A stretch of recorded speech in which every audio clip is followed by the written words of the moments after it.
Hello, everybody. Welcome to another episode, another podcast of Kingdomroarradio. Today is January 12th. We are so happy and so honored to be here. Of course, I am Coach K, aka Keisha Nicole. And to my right is Coach J. Say something to the people, Coach J. Good afternoon, people. How are you on this 12th day of January? Yes. We're getting into the second week. Are we? Oh, yeah, we are in the second week. That's right, of the new year. So happy new year to everybody. Again, we hope that you guys had an amazing holiday season, Thanksgiving, Christmas, Hanukkah, whatever it is that you celebrate over the last, 5 weeks or something, or whatever. We hope that you had an amazing holiday season. We hope that you had an amazing new year. And we hope that you guys are excited.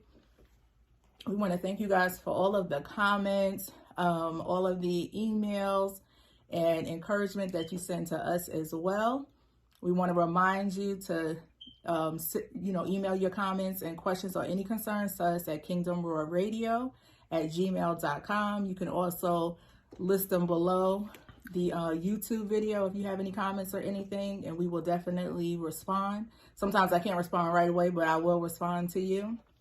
And please feel free to like, share, and subscribe. Yes, I always forget that. Like, share, subscribe, share the video with someone who may need to hear this, or tag the person, or tell someone about our podcast or our YouTube channel, because y'all know we keep it raw, we keep it real here, and we talk about all things just pertaining to life in general, especially the stuff that we have personally dealt with and encountered. We dealt with and encountered pretty much everything. A lot.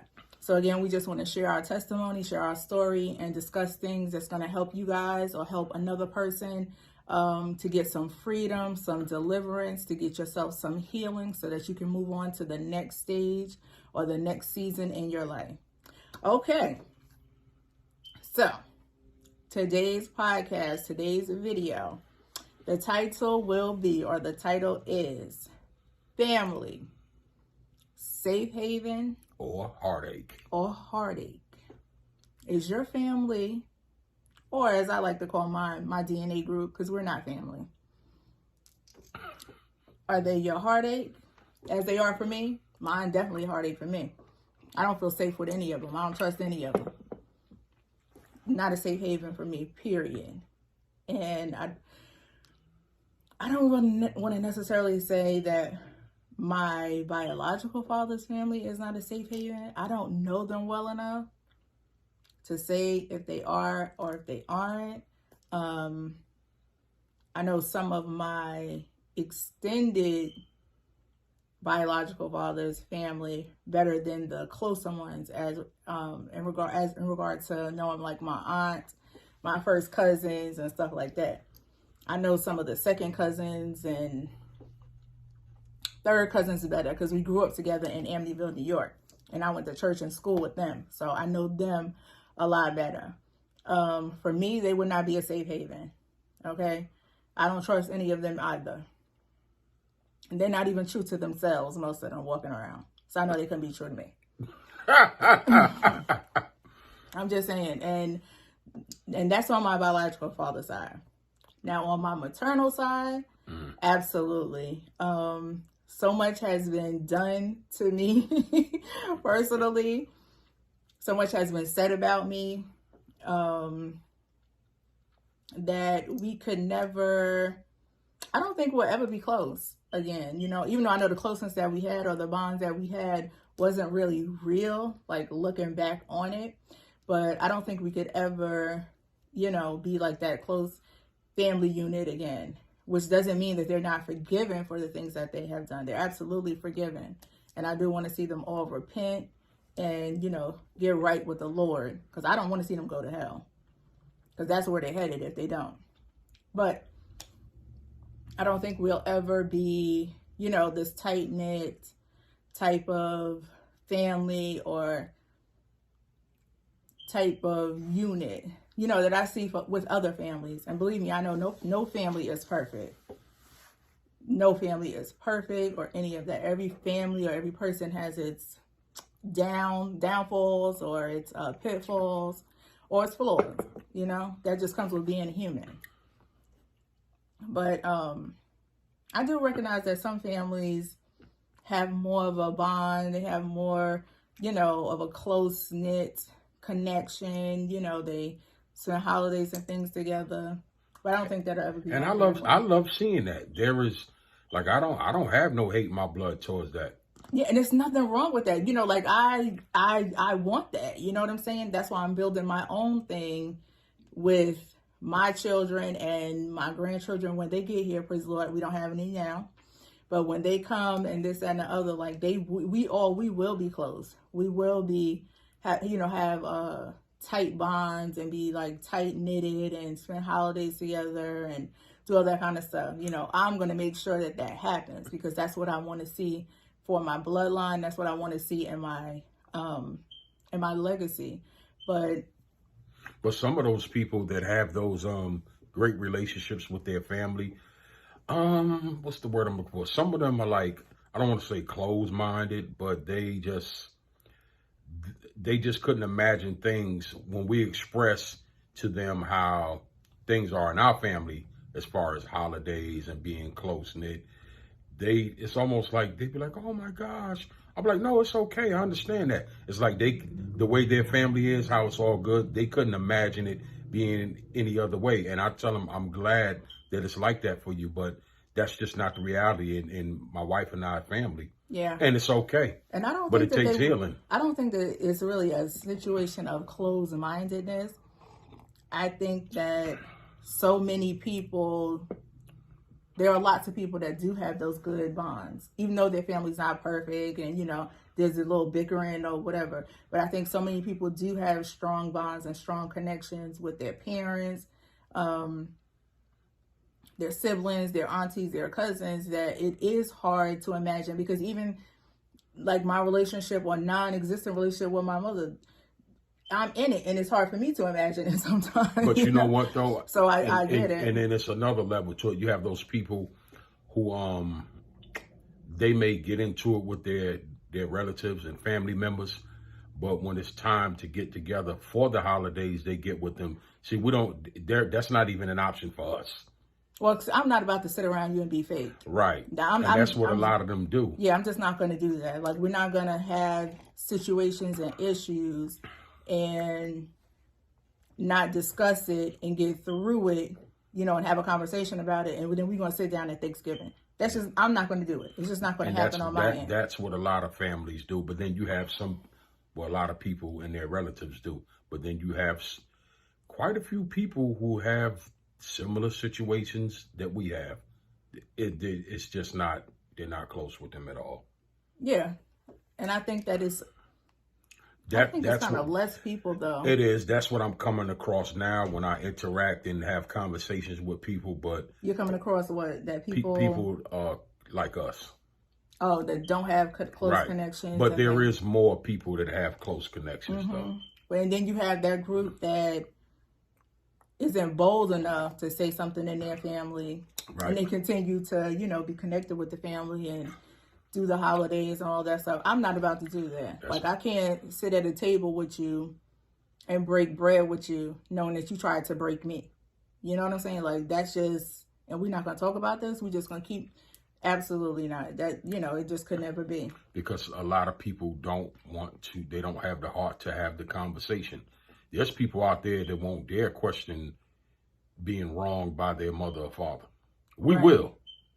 And then, I'm absolutely going to and a lot of times our parents, I had a conversation with my dad, but some people, most parents will run from it. They sweep it under the rug. They'd be like, they just won't, how dare you question me? They won't acknowledge and accept accountability for what has been done and what has not been done. What are you talking about, girl? I gave you the best life. Right. Like, all lies. What memory are you talking about? Because I remember hell. Yeah. Well, she probably was too drunk and high to remember what I remember. So, but anyway. So yeah. So, and again, please put your comments in the comment section. Let us know what you're going through and what you're dealing with. Why are you laughing? You said she probably was too drunk and high. Yeah. Well, alcoholism and drug addiction runs on, especially on my maternal side. Now, they're not going to admit to it, but I'm going to tell y'all. That's what it is, okay? Those are two demons that run on that side of the family, okay? Especially with the women, honey. There are some heavy hitters when they come to drinking. They drink Seriously. with the best of them. They drink like men. Like men that done been in the Marines or something. Seriously. They're heavy demons on my side. Now, they're not going to admit to it. They're going to pretend like, no. I'm a social drinker. Yeah, I don't have a problem. No, well, then you must have social days every day, all day. Because, I mean, so those are two heavy demons, that run in my family. Nobody's not going to admit to it, but I'm going to admit to it. I'm going to tell you because I had to break off that stuff to make sure it's not passing through me. Because I'm not no drinker. That's not my thing. Honestly, I would have been more of a smoker because I smoke weed if I was going to do anything when I did do it. I'm not no drinker. I don't really like the taste of alcohol. And hard drugs, I just can't imagine. That's just not for me. Well, the hard drugs run in my family on my dad's side. And the drinkers on my mother's side. Yeah, so those are things that I had to break to make sure that, that stuff didn't come through me and then travel through my children and continue to go through my bloodline and just continue to destroy the legacy as the family was already, becoming destroyed. So again, my family could never be a safe haven for me. When I think of being safe, I think of relatives or, safe, I equate to family. Unsafe, I equate to relatives. So when I think of being safe, I think of trust. I should be able to trust you. And not just trust you when it comes to information, but I mean be able to trust you with me. Be able to trust you with my heart. To be able to trust you with any information that I tell you. To be able to trust you with my children. Absolutely. And that really goes on both sides. Now that I'm kind of like thinking about it, and I'm not saying that anybody on my dad's side, they're bad people, but they're strange. To me, they're a little strange. Yeah, they're a little strange. I mean, I'm strange, and I'm a lot weird, not a little weird. I'm a lot weird, but they're strange too. So we already know that your family, you don't have a safe haven with them. So would you say that you experience heartache now, or you've experienced it? Now I don't experience any heartache because nothing's gonna steal my joy now. Okay, the world didn't give it; they sure enough not gonna take it. But I have experienced so much heartache through people that are related to me.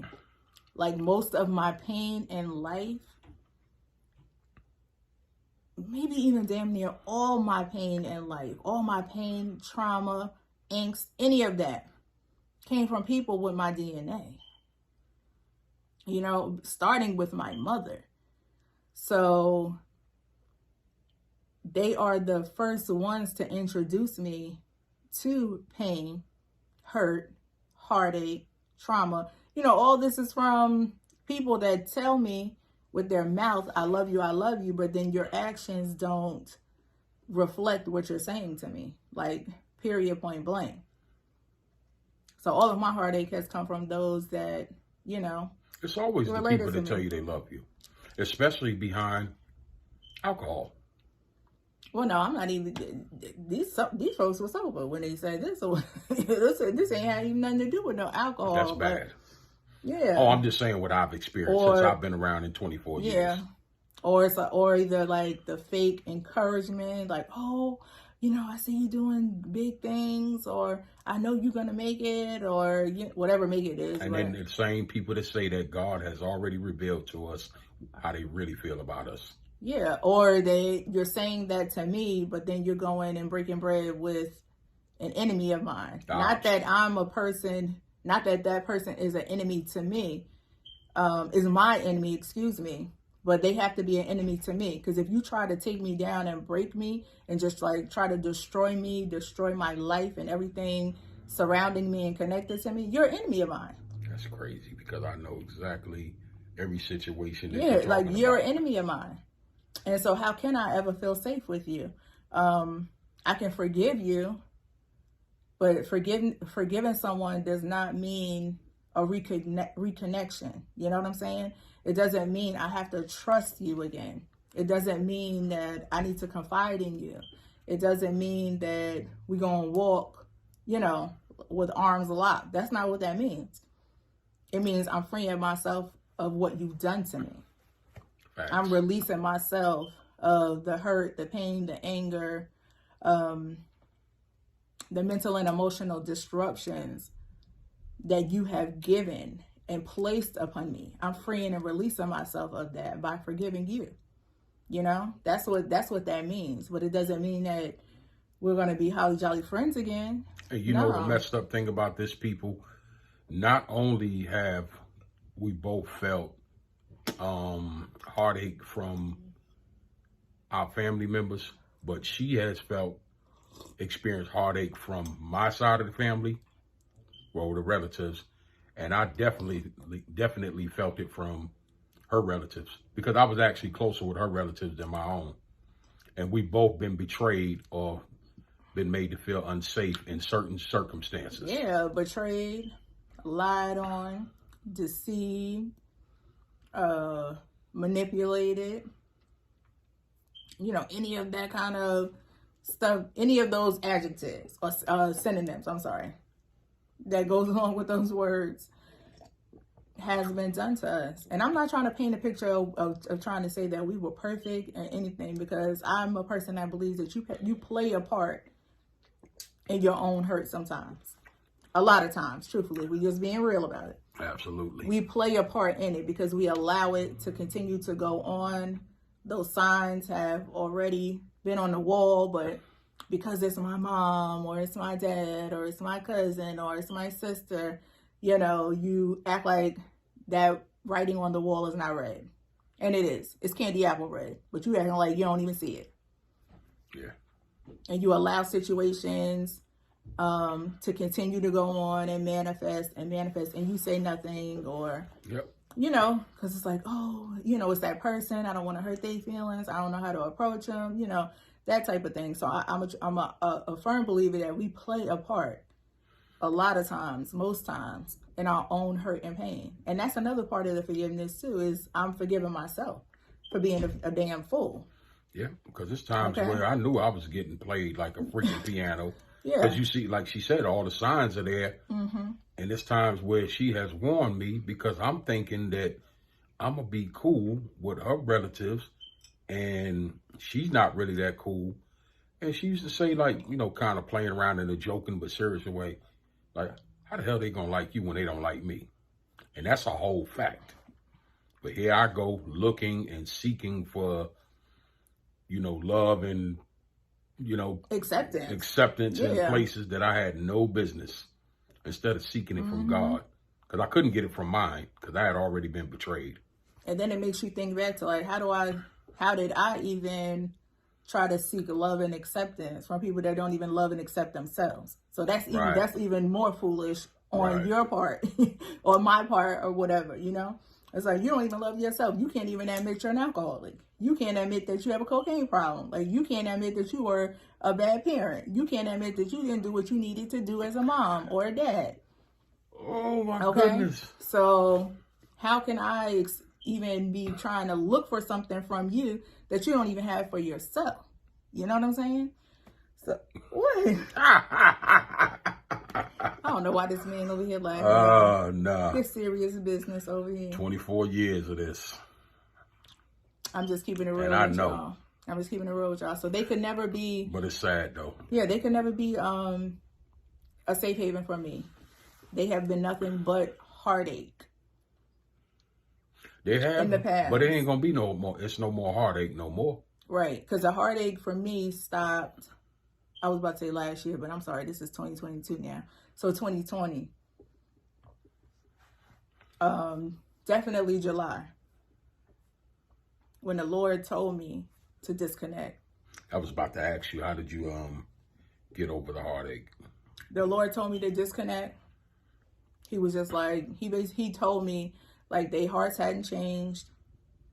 They had hardened hearts. Their hearts had not changed. Disconnect and leave it. Because I was trying. You know what I'm saying? My heart was to clear the air, so to speak. And she really was. Yeah, I really did. Even surprising myself, because I used to pray for this. I used to pray for reconciliation. Yeah, with to her that's the thank you. That's the word. Her and her family. And I used to tell her, like, look, man, it ain't no hope for your moms. And then she was like, look, God can, change anybody's heart. And I still believe that. But, oh yeah, absolutely. But he can't change somebody who ain't willing to be changed. And see, I already knew that. Yeah, see. And I hadn't got to that point. But I had to let her go through it. Mm-hmm. Yep. The Lord let me go through it. And then he finally told me, like, you just, like, just stop, girl. But see, I used to, even though all of this, even though with all this turmoil between her and her relatives, I used to kind of sort of be in contact with some of them. I used to be like kind of what in between was that liaison. They would try to use you. Basically. To try to go around me. They would tell me, like, oh, I don't know what's wrong with her. I'd be like, look, y'all don't really understand. She has changed. But then they be sitting up here preaching me like, oh, I'm old now. This is mom. This is my mother-in-law. I'm about peace, blah, blah, blah, blah. But then I hear some of the stuff that comes out your mouth, and I be overhearing like certain actions that you done. You ain't changed. You become worse. But then they used to try to flip it like, oh, Keisha, she ain't changed. She'll spaz out. Because you used to spaz out. Oh, I did. You used to be a nasty person. Because I was angry. But I be trying to tell them, like, look, she's not like that no more. She's very accepting. You know what I'm saying? Like, we trying to, elevate. Ain't nobody thinking about that drama and mess that y'all think somebody thinking about. They try to flip it. This is the thing. And, for years, I always say people don't change. They adapt to their situation. So I didn't change because I still can spaz out and go off. Okay. I still can curse and do all the stuff I was doing before. Absolutely. But the Lord came into my life. Okay. And we started walking together hand in hand, very heavily and very tight. So I adapted to my new situation. That was my new situation. I didn't have the Lord with me before. I don't even know how. I know how I was making it, but I don't know how I was making it on my own, being the way I was being. But once I found Jesus, once I found the Lord, my situation changed. Okay. So as a person and individual, I had to adapt to that. And I had to change. Well, not really even change because it's still there. I had to stop doing a lot of things that I was doing. And I had to start doing a whole lot more things that was pleasing unto God. So that meant not spazzing out, not cursing people out, just to be doing it. Now, every now and then I'm going to have me a good spaz because somebody going to push me to the point, and I'm still human. I'm not Jesus. I'm Keisha, okay? Period, point blank. Who do you be spazzing? But no, I mean, every now and then, like at the store or something, sometimes you just got to set a person straight. I mean, you know what I'm saying? And I just be like, Jesus, turn your head, please, because I'm about to act up. Like, it's too much. But to live a life of anger and sadness and arguing with people and telling people off and cursing people, like, no. That's not who I am no more. That's not my lifestyle. That's not my environment. Like, I am removed from that. Okay. But all in all, okay, and going back to what you said when you brought the reconcile word, because that's the word I was looking for and you said it. Thank you. I did have a heart to want to really reconcile. But for me, reconciliation means we must have a conversation about how we got here to this point, what we're going to do differently moving forward, and how we're never going to get back to this point again. For me, that's what reconciliation is. And I think that that's reconciliation for a whole lot of people. Because see, the thing is, the people, they don't want to have reconciliation because they don't want to take accountability. And they don't want to acknowledge right and be responsible. Done. Right. It is so hard for people to apologize and be sincere. People's egos are going to get them killed. But you know what? It's not even an apology point, a part of it. People don't want to, like, hear their self say, like, wow, I called my daughter a piece of shit for my mom. Like, how terrible does that sound? You know what I'm saying? So it's just like, oh, what happened? We just gonna move on because no, but we're not. Like, no, we're not just gonna move on.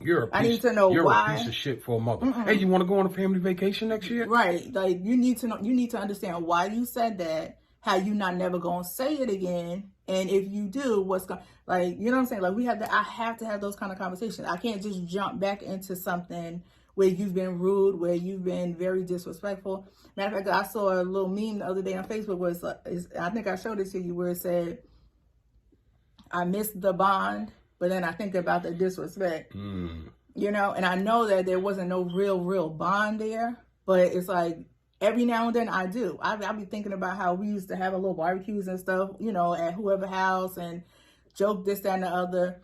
Oh, don't get it twisted, people. Because we've had some great times with my family as well, okay? I done had some of the best times. Yeah, they know how to throw a barbecue and a party now. Don't get it twisted, and be hospitable. Yes, and be very hospitable. But it be so fake. And all that. They know how to have a good time. Don't get it twisted. But then again, as I'm thinking about all that stuff, then yeah, it takes me back to all the stuff they did, you know, like the disrespect, the lies, you know, all that kind of stuff. And it makes me think about, even especially with the ultimate act of having my child for almost 2 years and not telling me where he was. Like, that alone, you know what I'm saying? Like, how your whole one side of your family do that to you. You know what I'm saying? Like, that alone is cause for huge reservation for me to reconnect and be like, how, like, I could not. And the sad thing about that is, but this is probably another topic. And I'm gonna get into that whole situation on one video. Other family members on your dad's side who knew about it too, because I guarantee you, I forgot about how many people that she asked. Most of them was lying when they said they didn't know. Right, and also, and I confronted these people. Well, I don't use the word confront. I asked these people because see, I'm not the type of person where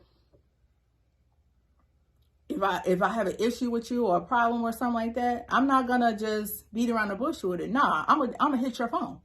I'm gonna hit your jack, or I'm gonna ask you about it. If you close to me and I see your person, I'm gonna ask you like, hey, did you know XYZ? I asked these people. They told me no. Facebook said you did though. Right. The Facebook message I saw said you did know, that you made contact with my child and you knew what was going on. You made contact like 2 months after and didn't even say anything to me. So Facebook told me a whole nother story. So you lied in my face. This is a perfect example of how this can't possibly be a safe haven. Could never be a safe haven. Yeah, nothing but heartache. Well, let's save that. Let's come on back. We're gonna save that for another. That might be about 3 or 4 sessions. No, to tell the whole story, yeah, but I'm just saying that incident alone, right. You know what I'm saying? That trumps everything because you're playing with somebody's child. Yeah, that's like the whole, that is a whole situation, a whole incident, a whole catalyst for why I could never even trust y'all again. Right. For you to even get to a point of being a safe haven for me. Like, after something like that, this is not, oh, somebody stole my pot roast out the refrigerator that I had from last night's dinner. No, you're talking about a person, my child, somebody I carried, you know what I'm saying, for 40 weeks and gave birth to. And you know what my kid is and you don't tell me. Like, once you hide something like that from a person, there is no going back. Like, we can't really come back from that. You know what I'm saying? Like, we really can't come back and have a relationship. And I even tried even after that came out, and I tried to confront, you know what I'm saying? Even after that, we never had a real conversation about that. So it's like, how, if we can't talk about that kind of stuff, how in the world could you be a safe haven where I'm supposed to trust you, rely on you, be able to rely on you, depend on you, confide in you, trust you with me, trust you with my heart? No, because when you had the opportunity to be all of that, you stepped on me. You know what I'm saying? You stepped on my heart. So I'm not going to give you another opportunity to do the same thing over, you know what I'm saying, over again. Like, even if you tell me, oh, I'm not like I can't even put myself in harm's way again like that. I love myself too much to do that to me again. So yeah, so they could never be a safe haven for me, and not even my dad's side. And again, I'm not saying that they're bad people or anything, because I don't believe that they are. I don't even know them well enough. But even since the reconciliation or me meeting them and even going to New York to visit, what was that, 3 years ago? 3 or 4. Yeah, Like and spending that time with them, there's been no real contact or relationship with them either. You know what I'm saying? So to me, it's been Facebook contact, but not no like phone calls or text messages. And you know what? I'm really not a phone person and stuff like that. And at first I did try like the little text and stuff, but when I feel like you're not like responding to me or what's that word I'm looking for? You know, when someone does it too and you're doing something, someone does it too. You on your own on this one. Oh my God. Because if I say a word and you say that's not right, it is. So no, I watch after we finish recording. I'll think of what it is. But like if I start texting you and it's a new relationship, but you're not really texting me back nothing, you know what I'm saying? Reciprocating. Boom, there it is. Because my mom was saying reconciliation. And I'm like, no, that ain't it. Okay, you're not reciprocating what I started doing. And for me, that was already out of my comfort zone. You know what I'm saying? Because I could just be here with my family. Yeah, but see, the thing is, everybody, this happens. I don't know. This is going a little bit deep into it. I see it as these people in New York, they are going through it, and you already know that their faith is not where yours is. Everybody's going to use COVID as an excuse. This is before COVID, Jay. I understand that, but I'm just saying that. And what does COVID have to do with a text message or a phone call? I understand because that. The relationship up there are struggling and they hurting and they. Oh, I would have. Yeah, but I'm trying to figure out what does COVID have to do with it when I went up there in 2018, and if we were, it was fake, Keisha. It was fake. I'm not gonna say it was fake, but if COVID would have never broke what should have been started 2 years prior, that's all, or a year and a half prior. So what I'm saying is, if I start texting you, even remember the time when I found the wine in HEB, and I was like, oh, let me text my aunt and send her the picture. You know, so if I start texting you, I'm expecting you to kind of reciprocate back and forth. Or if I call you, like when my cousin died, I called her like, oh, I want to check on you, you know, see if you're okay. It's out of sight, out of mind. Right. So that's what I'm saying. So if I start doing something that's already out of comfort zone for me, and we're trying to I thought we was trying to build, because I don't already have that on my mother's side, but you're not really reciprocating. You know what I'm saying? So it's over, baby Paul. It's over, baby Paul. It is. It's over, baby Paul. And now you can't be no safe haven for me neither. So we'll just Facebook talk if that's how you want to do it. You know what I'm saying? Like, my heart's not broken because I didn't grow up with y'all anyway. But I was trying to you know, honestly, I think I was trying to build something that I didn't have on my mother's side. And see, the thing about this is these people nobody don't really know you. I don't think like I do. I don't think they don't know you like I do. But see, the thing is, if Keisha is trying to extend an olive branch and you know what I'm saying, and it's not being reciprocated, it's the cutoff game and going in the shell is very easy. She's comfortable there. I become comfortable there. Yeah, because that's my comfort zone. So I can live there all day, every day. So I don't think that they're trying to hurt you intentionally. No. But I don't think they be like, oh, I feel bad. I wonder how she feels. They don't know that that's water on the bridge. Keisha's comfortable there. Okay, well, let me just dangerously comfortable there. Yeah, I am. It is dangerously, and that's why I say, like, when I jump out my comfort zone to, you know, send a text message or something like that, but then I get a little tripped up because then on Facebook it's like, oh my God, I loved you since the day you was born, and you know, blah blah. So it's like, but you don't even know me, right? You know. You know, so, but again, I don't think it's no malice in it. I don't think, you know, it's anything hurtful or mean or anything. Like I said, I don't even believe that they're bad people on that side. It's just, you know, sometimes people just be set in their ways and stuff. That's why I'm not upset about it. I'm not angry about it or any of that, because I understand that they basically just met me. You know what I'm saying? What, 2016? That month? Yeah. 2016, 5 years ago. They basically just meeting me. And, so that's why I'm not upset with it, but I'm just depicting or showing the actions of what's happened, and what's happening and how I necessarily just view it or whatever. But it's not upsetting. It's not hurtful. You know what I'm saying? Or any of that. Because I live in my bubble. So. Yeah, we're very comfortable. We've been here going on 9 years. Yeah. And it's just us. We ain't got no friends. And I think only one time your mother and your father came. Right, but they ain't really come. Okay, that was fake. But, and then you had one friend come in 9 years. Yeah, my good one real true friend. Yeah, when Sherelle came. And ain't none of mine came, but I'm comfortable there. Yeah, because I really don't have no friends. It's like now I don't. And I'm fine with that. I don't even want nobody to come. I don't ask nobody for nothing. Of course, Sherelle could come, but this is all excluding Sherelle. So my good friend that lives in Atlanta, where I lived for 9 years. But as far as like anybody I'm related to, y'all don't even need to come, like at all. Like, and I'm not gonna be hurt. I'm good with that. Yeah, I'm not gonna be hurt. I still talk to you on Facebook. Do a phone call every now and then. Whatever. I'm not gonna be hurt. You know what I'm saying? Well, Mary J said my life was just fine. So I'm good with that. She got a new single out too. But. Yeah, I think her album comes out soon. But yeah, it's okay. But also understand that you put yourself in a place or a predicament of not being a safe haven for me. So if anything happens in my life, I'm not running to you. Oh, sorry, y'all. That was an eBay notification. Something just got delivered. And then you had to look up there like that. You could see the box. I know. I love eBay, y'all. And yeah.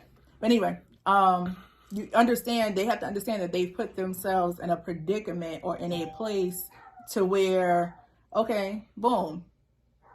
You can't be a safe haven for me because you haven't exhibited safe haven person behavior. Right.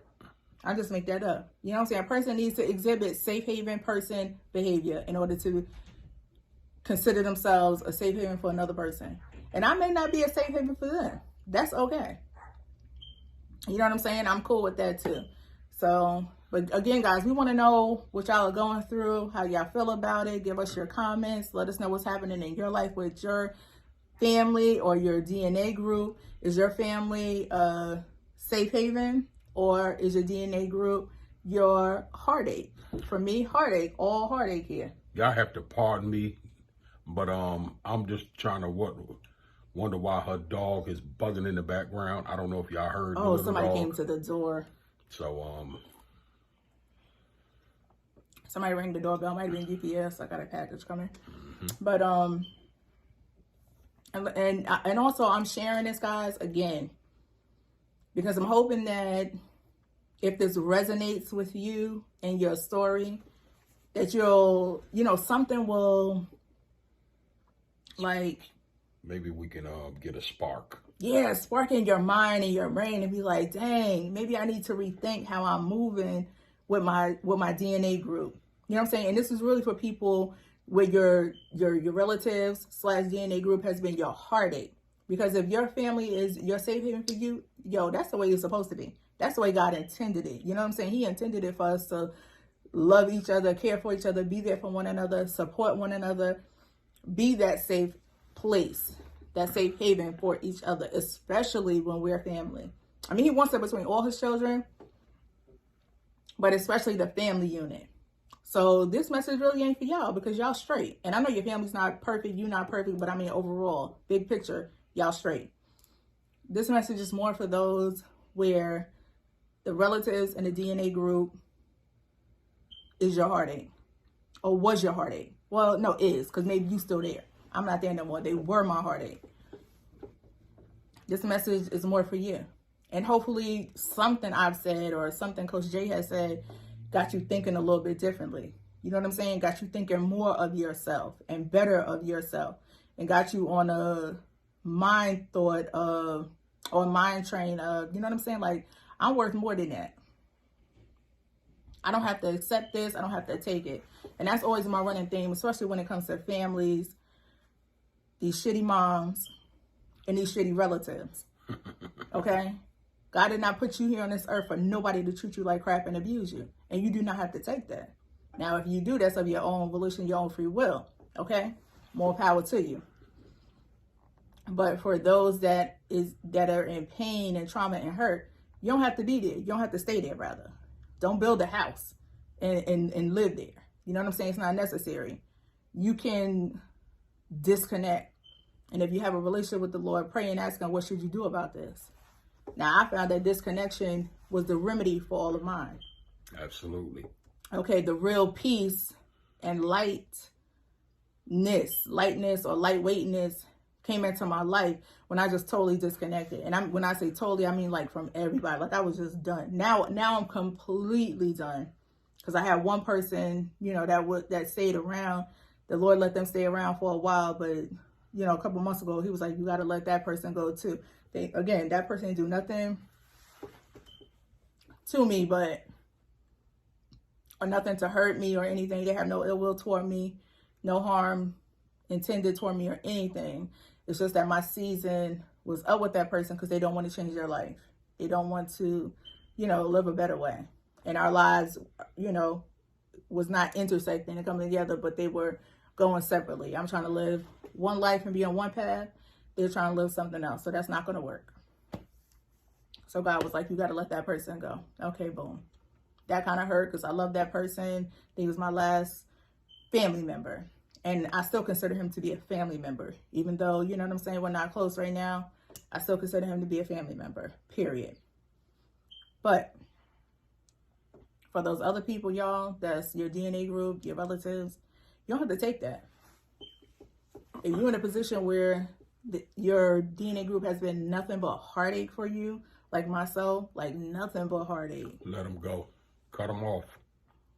Separate. That cut off is probably the best thing that you can do for your own mental and emotional health and stability. Like, I'm serious. There is such a release and a weight lifted off of one when you cut that kind of negativity out of your life. And again, your family is supposed to be your safe. The way we kind of live, that's not how God intended it. You know what I'm saying? But we have to make it work for us. Because there's still a testimony behind our story. You know what I'm saying? But that's not necessarily the way God intended it. He didn't intend for us to be disconnected from our family and for our families to be all jacked up and, toxic and discombobulated. That's not why he created family. That was not his intention for it. But if that happens to be your situation, I implore you, reevaluate things. Examine how you've really been treated. Love is a verb. I posted that on Facebook, I think yesterday. Love is a verb. We all know verbs are action. Okay, love is not words. It's not I love you, I love you, I love you. It's how you treat me, how you talk to me. What have you done? How I feel safe with you. How you've protected me.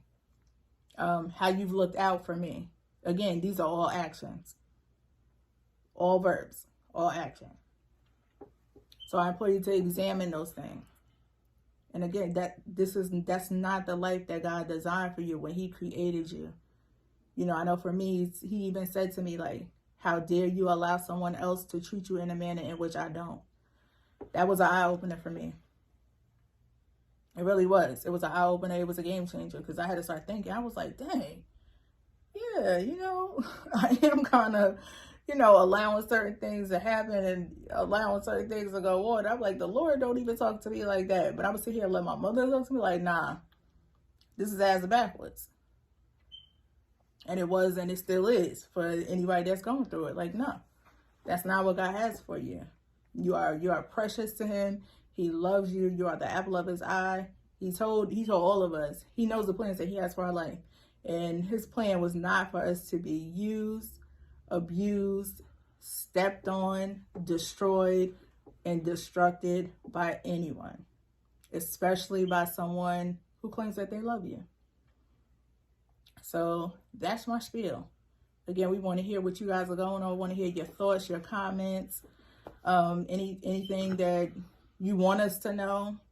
Send us any prayer requests or anything, that you feel is important to you. We are here for you Any guys. suggestions, any topics that you want us to cover, don't forget to please like, comment, and share. And subscribe to the page. Yes. Subscribe. Share the podcast with somebody. Y'all know we talk about the real raw stuff. We talk about some stuff that people probably don't even want to talk about. They don't want to talk about this kind of stuff. But we're going to help y'all get whole, healed, delivered, and set free from all bondage, okay? And even if that bondage is your family, we're going to help you get there. So again, we love you guys. We thank y'all for listening and watching, because you did not have to spend your 45 minutes or your 50 minutes here with us, but you decided to do so. So we thank you guys so much. So this is wrapping up another episode. The title is Family, Safe Haven or Heartache. Again, for me, it was a heartache. Coach Jay, you never told us what your family was. I know I had so much, because my family just... my relatives. She just took over the whole show. I know, child. So, I got. nah, she needed it though. But for me, it was heartache. It wasn't a safe haven. You know, maybe we might have to do a part 2, or maybe, you know, we might have to cover this again. You know what? But it's really not much to tell. It's not. Because I've already mentioned that on both sides, that is betrayal. It was heartache. It wasn't a safe haven. Even when I was little, it wasn't a safe haven. Because I've been around drugs all my life. True. Drugs and a bunch of reckless ass women and a bunch of dudes that sold drugs and were into drugs. Yeah. And so it's really wasn't a safe haven for me. And I'm guessing it's still not. Nah, absolutely. But I'm good with it though. But I had to, you know, seek counseling, therapy, so I can get healed and let that go. And of course, adapt to your new situation. Right. Because if you stay connected to that, you're not doing nothing. I feel like I was blocking my blessings. You don't just block your blessings just from not forgiving somebody, but you block your blessings from staying connected to people that are toxic. Right. So that's very true. And I'm going to say one more thing before we really close it out. You go ahead. No, for real, because it just came to my mind. That's something I wanted to say before. But also remember that when you're connected to toxicity, they're trying to overcome you. Right. You know what I'm saying? They're trying to overcome you, overtake you, draw you into it, and bring you in. There's no reasoning. Okay? There's no reasoning with toxicity or toxic people. Right. Keep that in mind. There's no talking them off the ledge. There's no coming to a middle, no agreements, no any of that. They are there to overtake you and to control you. Period. That's it. Right. So keep that in mind. That's another reason why if you ever had times where the people that you was close to embarrassed you, abused you mentally, physically, and emotionally,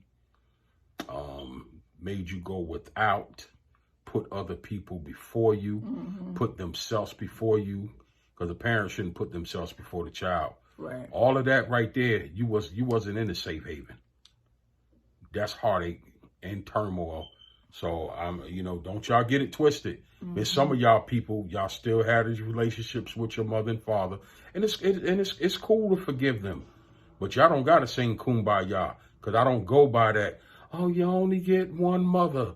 You only get one parent. Yes, that is true. They only get and one. You honor thy mother and father, and thy days shall be long. But parents are not supposed to provoke and anger their children either. See, nobody talks about that. We'll probably talk about that next time. Parents are not supposed to anger and provoke their children. That's scripture. I don't know where it's at, but it is scripture. I believe it's in Proverbs. So yes, guys.